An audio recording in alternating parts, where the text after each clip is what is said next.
دوسری چیز رمضان کے حوالے سے یہ کہ بچوں کی تربیت کرنا، رمضان سے استفادہ کرنا، کیونکہ یہ رمضان ایک سیزن ہے خیر کا، برکت کا، نیکیوں کا، اور جب کسی چیز کا سیزن ہوتا ہے اس وقت میں کام بہت آسان ہو جاتا ہے۔ جس چیز کا سیزن ہوتا ہے تو وہ چیز سیزن میں زیادہ بھی ہوتی ہے اور کوالٹی کے لحاظ سے بہت اچھی بھی ہوتی ہے، آسان بھی ہوتی ہے، سستی بھی ہوتی ہے۔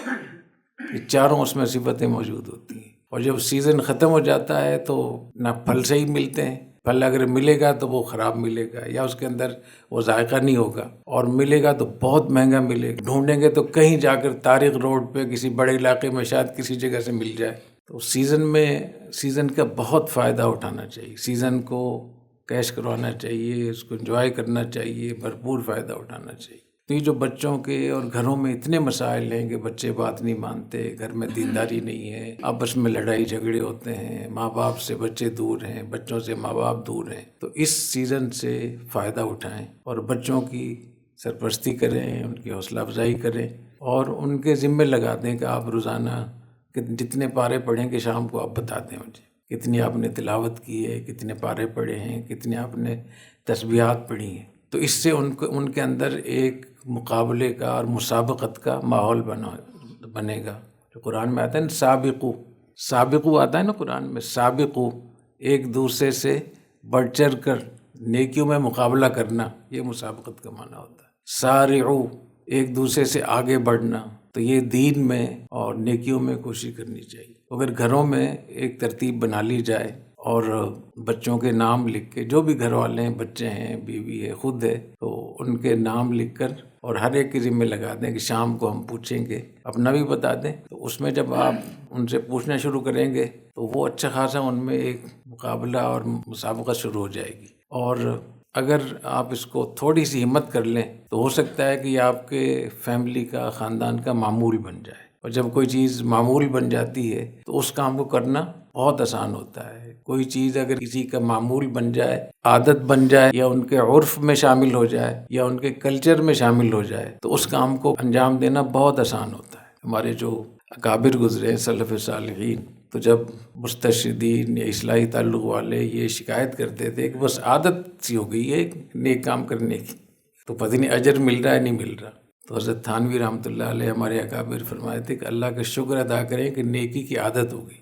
جب عادت ہوگی تو آسان ہو جائے گا نا، بہت اس کا ناغہ کرنا مشکل ہو جائے گا۔ تو اس رمضان سے، اس رحمت کے سیزن سے یہ ضرور ہمیں فائدہ اٹھانا چاہیے کہ بچوں کو کی سرپرستی کرنی چاہیے، اور جو آپ اس کو چند سال تک اہتمام کر لیں گے تو پھر بچے خود بخود اس کے عادی ہو جائیں گے، پھر بچے اپنے بچوں کو بھی آگے یہ تلقین کریں گے اور ایک صدقہ جاریہ ہوگا۔ والذین آمنوا واتبعتهم ذریتهم بایمان الحقنا بهم ذریتهم وما التناهم من عملهم من شیء۔ آپ خود نیک بنیں گے تو جا کے بچے آپ کو دیکھتے ہیں نا، تو آج کل بہت سارے ماں باپ خود محنت نہیں کرتے، بچوں سے بڑی بڑی توقعات رکھتے ہیں۔ خود آپ عمل کر کے بتائیں تو بچے آپ کے پیچھے آئیں گے انشاءاللہ۔ اور اگر بچے پیچھے آپ کی انہوں نے اتباع نہیں کی اور وہ ویسے کہ ویسے ہی رہے لیکن مسلمان رہے، اس قرآن کی آیت کا مطلب یہ ہے کہ جو لوگ ایمان لائے اور ان کی اولادوں نے بھی ایمان قبول کیا تو ہم ان کے بچوں کو ان کے ماں باپ کے ساتھ جنت میں ملا دیں گے۔ عمل ان کے پاس نہیں ہوں گے بچوں کے پاس، لیکن ماں باپ کے عمل کی برکت سے بچوں کو بھی ماں باپ کے ساتھ ملا دیا جائے گا۔ تو جیسے آپ بچوں کی کوشش کرتے ہیں تو خود بھی نیک بننے کی کوشش کریں۔ پھر اگر خدا نخواستہ بچہ کچھ نہیں آیا، راستے پر صحیح نہیں ہوا، تو اللہ کی رحمت سے امید ہے کہ اللہ تعالیٰ قیامت میں جنت میں آپ کے بچوں کو آپ کے ساتھ ہی ملا دیں گے۔ وما التناہم من عملہم من شیء، ماں باپ کے جو اعمال ہوں گے اس میں کوئی کمی نہیں ہوگی، لیکن اس کی برکت یہ ہوگی کہ بچوں کو اللہ تعالیٰ وہاں ملا دیں گے۔ اور ماں باپ کی نیکی کا کتنی نسلوں تک اثر ہوتا ہے۔ یہ جو خضر اسلام نے 2 یتیموں کی دیوار کھڑی کی تھی جن کے نیچے خزانہ تھا، اس میں وَكَانَ أَبُوهُمَا صَالِحًا، ان کا باپ نیک تھا، اس لیے میں نے ان کے ساتھ یہ احسان کیا۔ بعض مفسرین نے لکھا ہے کہ 10ویں پشت میں ان کا باپ نیک تھا، ان کا اصلی باپ نہیں تھا، 10ویں پشت میں جو ان کا دادا تھا وہ نیک تھا۔ تو آپ خود نیک بن جائیں، بچوں پہ سوار رہنے کی بجائے خود نیک بن جائیں، بچوں کو اچھی ترغیب دیں، ان کو اپنے عمل سے دکھائیں تو بچے آپ کے ساتھ آئیں گے۔ اور اس رمضان کے دنوں میں خاص طور پہ بچوں کو ساتھ ملائیں، سحری میں، افطاری میں گپ شپ لگائیں، ان کو تھوڑا قریب کریں، حوصلہ افزائی کریں اور اچھے قصے ان کو بیان کریں۔ تمہارے گھر میں الحمدللہ اس کا ہم نے تجربہ کیا ہے، بہت الحمدللہ ہمیں فائدہ ہوا ہے اس کا۔